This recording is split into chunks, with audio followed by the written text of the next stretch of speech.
പല അസുഖങ്ങൾക്കും ചികിത്സാ മാർഗം എന്നുള്ള രീതിയിൽ ഡോക്ടർമാർ സർജറി അഥവാ ഓപ്പറേഷനുകൾ നിർദ്ദേശിക്കാറുണ്ട്. എന്നാൽ സർജറി എന്ന് കേൾക്കുമ്പോൾ തന്നെ പല രോഗികൾക്കും പൊതുവിലൊരു ഭയമാണ്.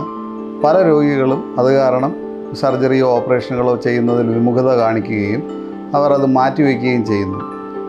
ഇത്തരം രോഗികളിൽ അത് പിന്നീട് രോഗം ഗുരുതരമാവുകയും പല വലിയ കോംപ്ലിക്കേഷനിലേക്ക് എത്തിപ്പെടുകയും ചെയ്യുന്നു. ഇത്തരത്തിൽ സർജറികളോടുള്ള അഥവാ ഓപ്പറേഷനുകളോടുള്ള ഒരു ഭയം ശരിക്കും അതിൻ്റെ ആവശ്യമുണ്ട് എന്ന് തോന്നുന്നില്ല.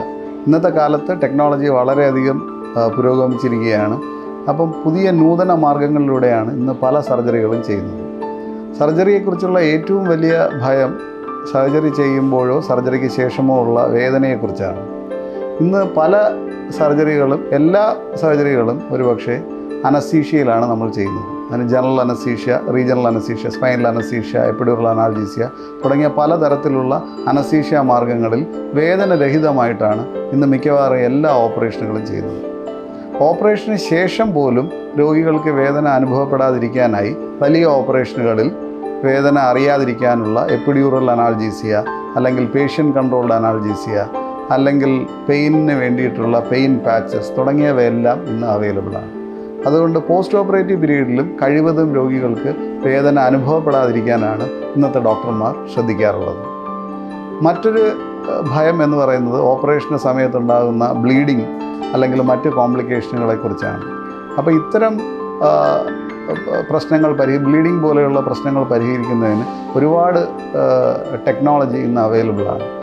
Bipolar forceps, harmonic scalpel, LigaSure, force triad, ഇത്തരത്തിൽ നൂറുകണക്കിന് അതിനൂതനമായ മാർഗങ്ങൾ നമുക്കിന്ന് ടിഷ്യൂ കട്ടിങ്ങിനായിട്ട് അവൈലബിളാണ്.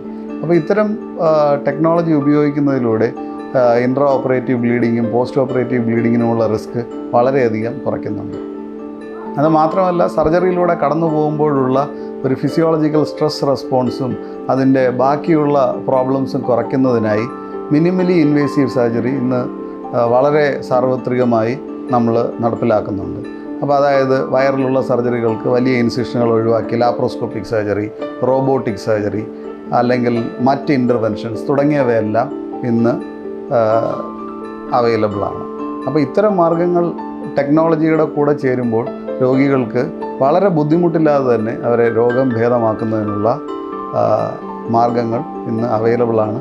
അതുകൊണ്ട് സർജറികളെക്കുറിച്ച് അധികം ഓർത്ത് വേവലാതിപ്പെടേണ്ട ആവശ്യം ഇന്നില്ല.